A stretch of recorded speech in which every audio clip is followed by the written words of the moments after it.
And now, from Glasgow.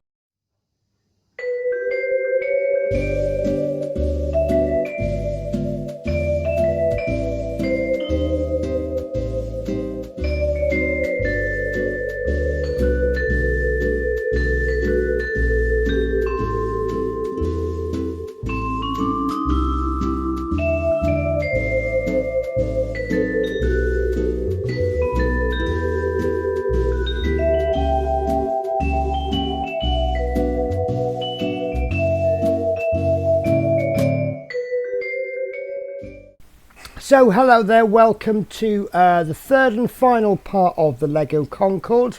So quick recap, in episode 1 or video 1 we did bags 1 to 7 and we got mainly, we were starting to build the wing up.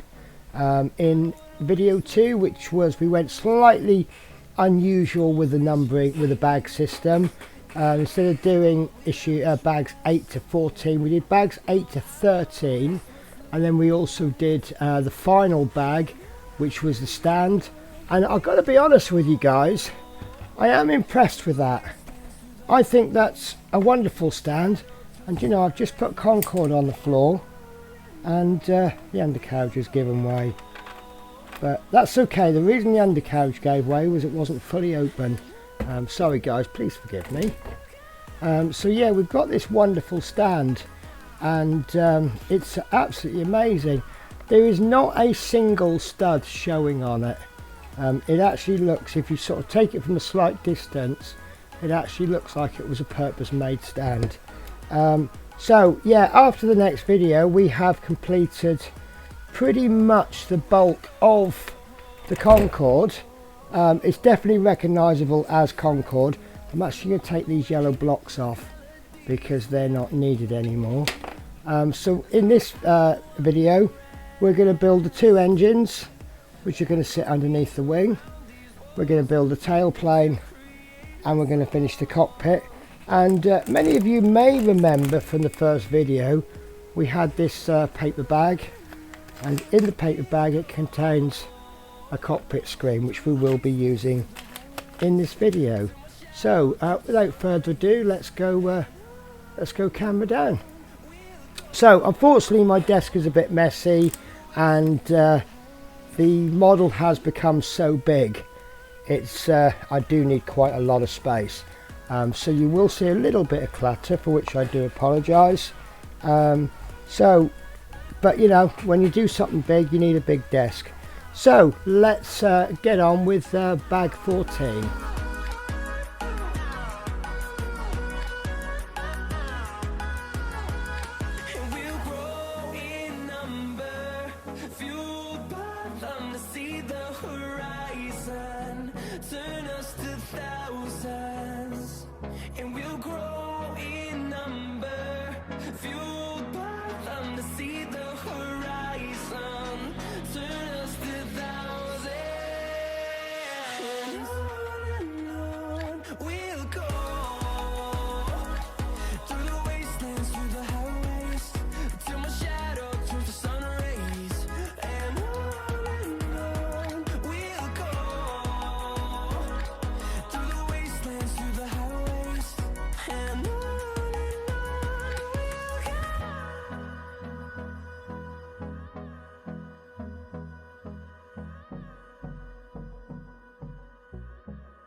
So all I can say on that one really is wow.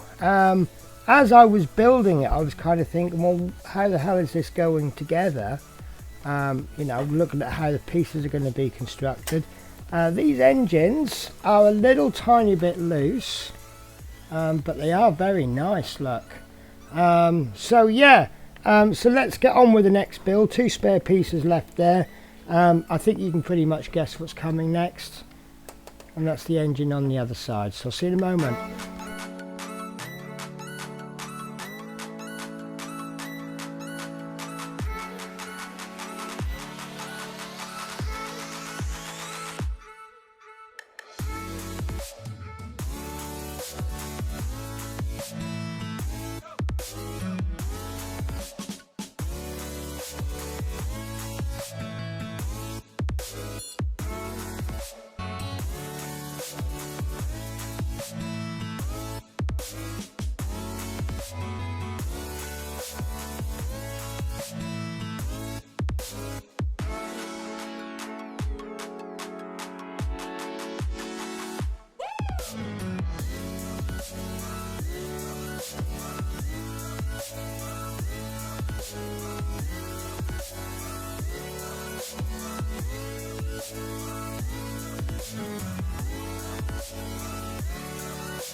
Okay, that is bag 15 done. Pretty much exactly the same as before, except obviously it's on the opposite side, and that's going to get hooked in with these. Now you'll have seen me go back to the Concorde and make some adjustments. The reason for that is I did find these were a little wobbly, and this particular first engine of this one that I did, I actually twisted it and it kind of locked into place. And that's when I discovered that there is a specific way to put these in. So what I then did was went back to this engine and did the same, and yeah, that's locked in place now, so that's good. It's not wobbly, it's just that I hadn't put it in properly. So let's pop this one in, and these are a bit awkward. Oh, actually that one's gone straight in, but there we now have 2 engines. Let me zoom out. So 2 engines, and you see it's got the afterburners going. Afterburners, do we have afterburners on airliners?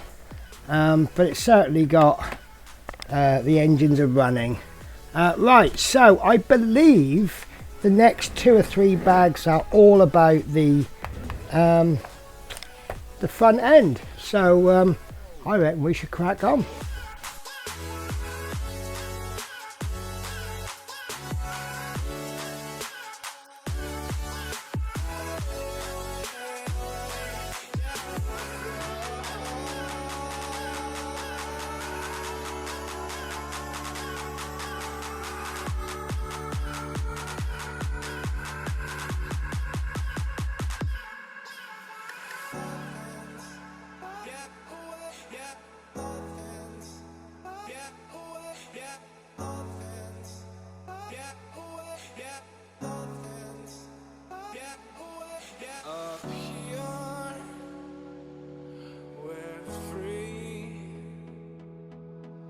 Bound only by frozen memories.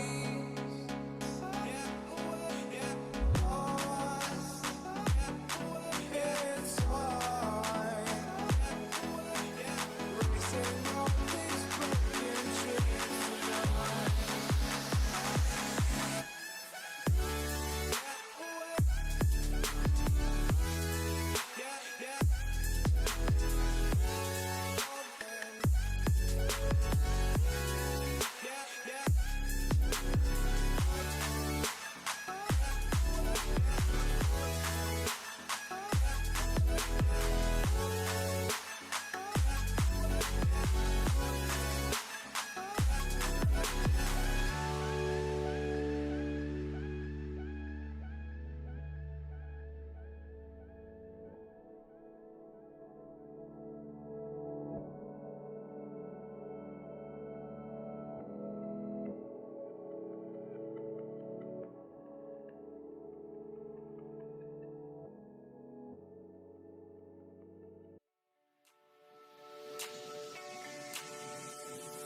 So there we go, guys. That is the nose complete. Now, I did do 2 bags there because I could see that once we finished the last bag, we were only halfway through, and I didn't think I could say anything exciting about it, but I really like this nose.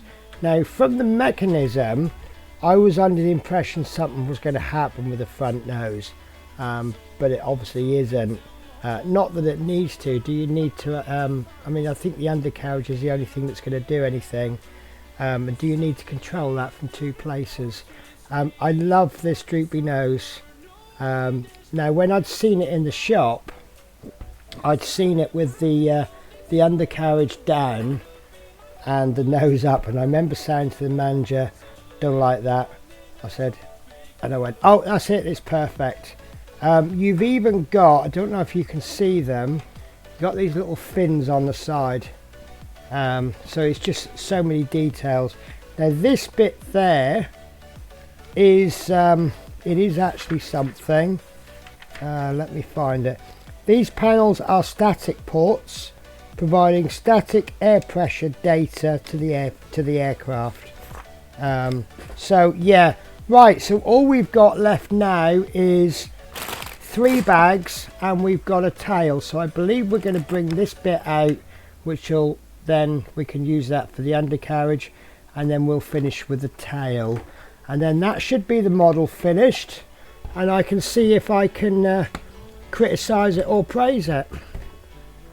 This is difficult now. It's just gone nose heavy, so at this point it's not going to, the stand is useless. So what I'm going to do, because this is the thing, when I made the stand it was a little bit back heavy and it's now gone front heavy, but thankfully the undercarriage works fine, so we'll pop that down on the table. So I do apologise, there is a lot of room is going to be taken up, but we'll see how we go. So let's crack on. 3 more bags till it's all finished. Cause I am happy on this island, wanna be my farmland. I don't ever want to leave, I'm in a tropic club.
I'm in a tropic club.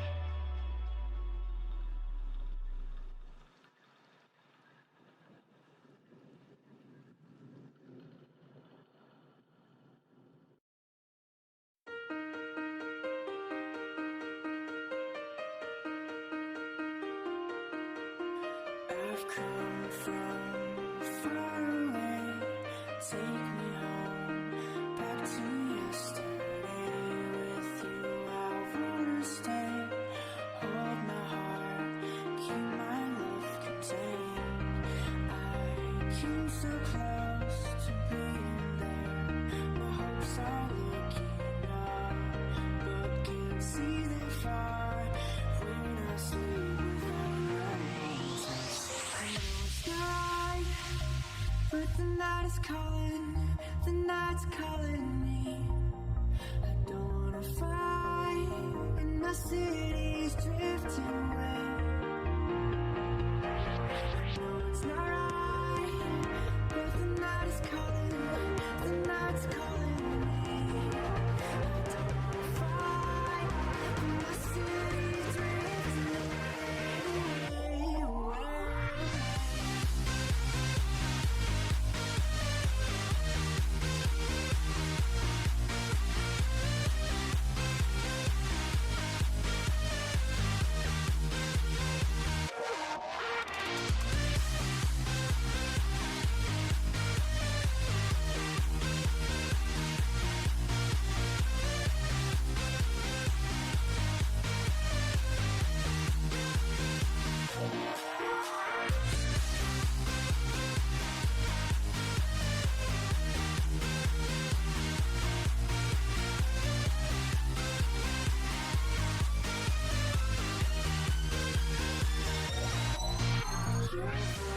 rings. Take me home with you. I'm in between. I can't decide what you would do to me. My heart is lost. Wow, that was one hell of a couple of bags. So that is the nose, the tail done, and the nose. As you can see, there's just one glaring thing missing. But I just want to show you this. One criticism is that although the undercarriage still works perfectly, I actually think this bit at the back makes it worse. I actually preferred the rod. It looks a lot nicer like this, but it feels a bit funny. Right guys, this is it. This is the last build, the last bag of the main build, bag number 20. Obviously we have already built 21, which is the final bag. I've got to be honest with you, I would recommend doing bag 21 nice and early so that you've got that stand. Sometimes you can't use the stand. As it builds up, the weight kind of shifts, and once we'd done the back and it was too heavy at the back, once we'd finished the wing, then it was nicely balanced. Then we did the front pit, the cockpit, and then it became too much balanced on the front. But now we've got this tail end, little back end. It's lovely, but nice and balanced.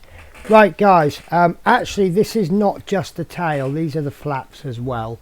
Right, let's get on with it.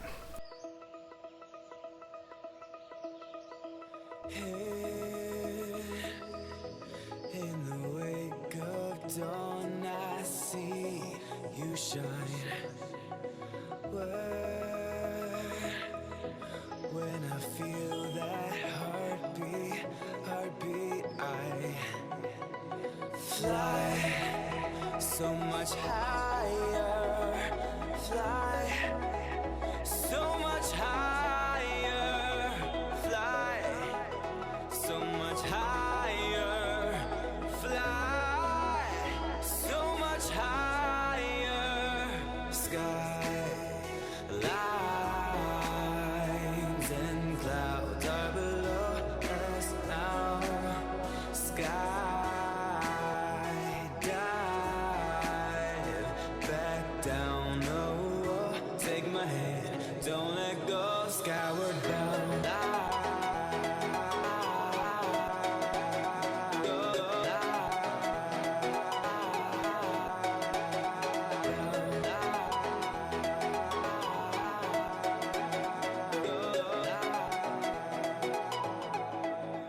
Skyward bound.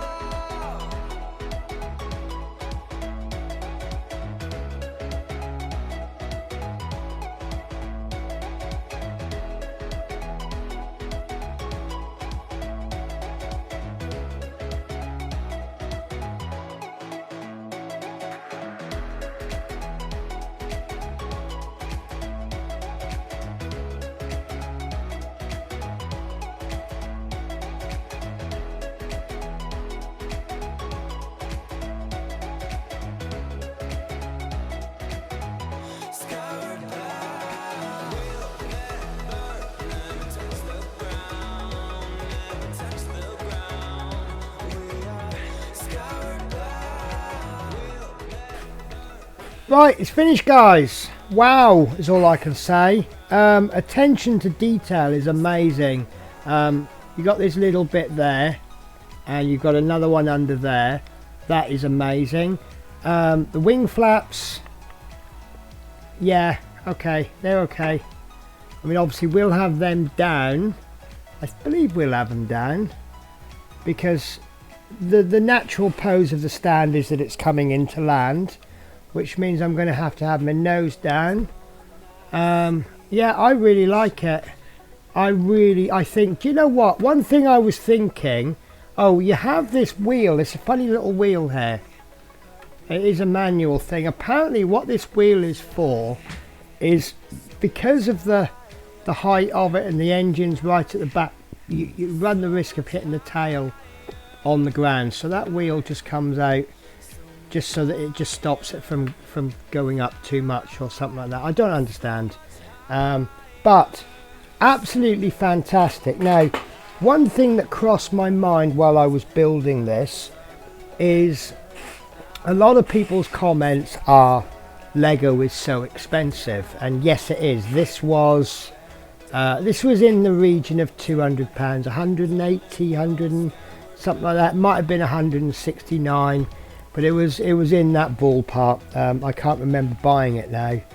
I mean, I remember buying it, but I can't remember how much I paid. I was just quite literally, take my money. The amount of research we just build, we follow the instructions. I made about 4 or 5, a few minor errors along the way. That was my fault for not reading the instructions, but on the whole, we build, we follow the instructions, it just goes together. And all the time I'm thinking the absolute genius in designing this. You have these pieces and you're thinking, I have no idea how this is going to happen. Take the bit on the side where the Concorde is. What we've done is we've built a structure, we've built another structure, we've stuck it on sideways, and we've ended up this lovely Concorde. The beautiful red stripe. I've got a few Lego now. I've got 3 official Legos, and I can't remember anything about the Mini other than it's a Mini, but I've noticed that, and tell me if this is true with all Legos, there's always something quirky in it. I believe the Mini has a little picnic set in the back, which is quite nice. You know, you go out in your car and have your picnic.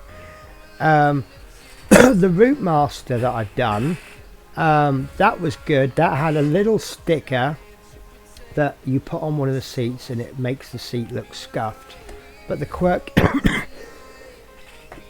my apologies guys, the bit that I found really fun about the Route Master was there's a little pink blob which you put underneath the seat, and that represents where someone's chewed bubble gum and just stuck it under the seat like they do.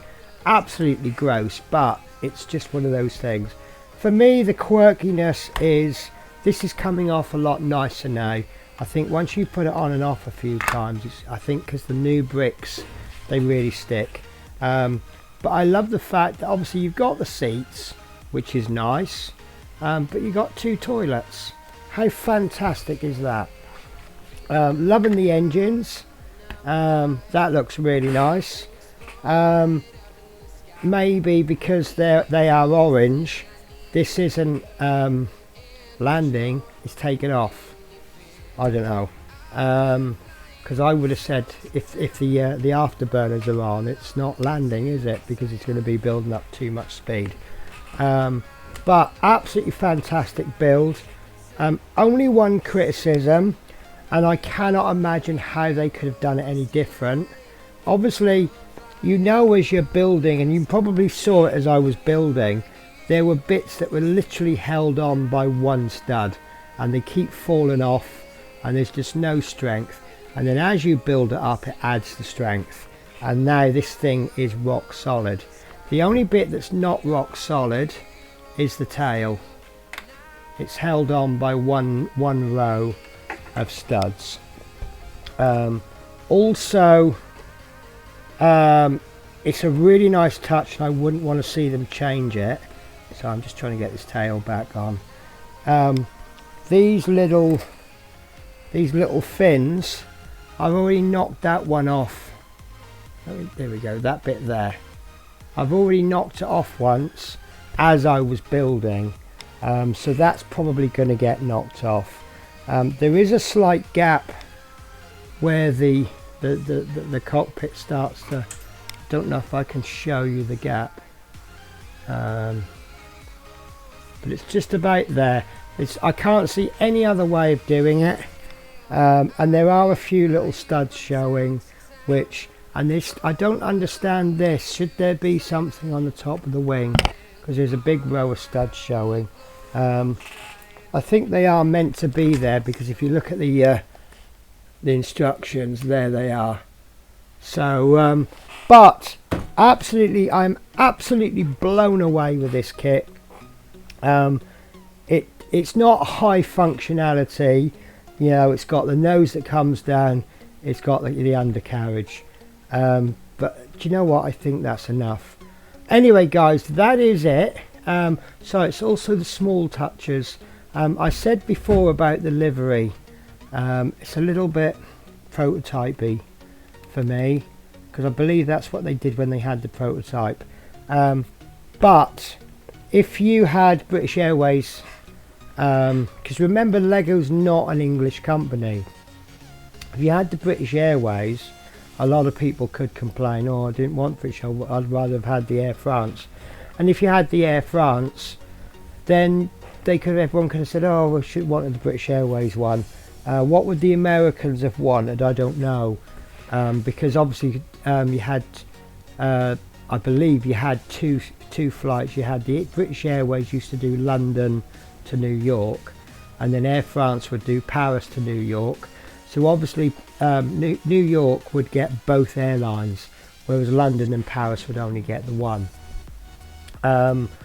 So yeah, it's probably they've gone for a good livery, and I just think sometimes it's the small things. That little red stripe all the way down, isn't that beautiful? And do you know what I really like about this? There is not one sticker. The only times that you've got any writing or any detail, they're pre-printed bricks. So you've got the Concorde on the tail, that's a pre-printed brick, and you've got the Concorde on the side, they're pre-printed. And I thought these were going to be stickers, these anti-static things, but they are pre-printed bricks. And the windows are obviously pre-printed. I'm not a big fan of stickers. I prefer Lego stickers over fake Lego stickers, because you find with the Lego stickers you can pull them off, whereas fake Lego is a little bit paper and you wreck it. But yeah, really happy guys, really happy. So that's the end of the video. Thank you for watching. What's coming up in the next Mojo? Well, next week we have a lot alive. Excuse me, so I got hiccups. I think what we'll do is we'll do a couple of quick builds. So these Mojos will return in 2 weeks time, because remember, the Mojos are only like, I'm not going to be doing them every week. If I've got something else on, such as a live or my channel updates, then obviously I'll skip. So guys, as far as the Mojos are concerned, I'll see you in 2 weeks when we'll be doing a couple of Airfix quick builds. Take care guys.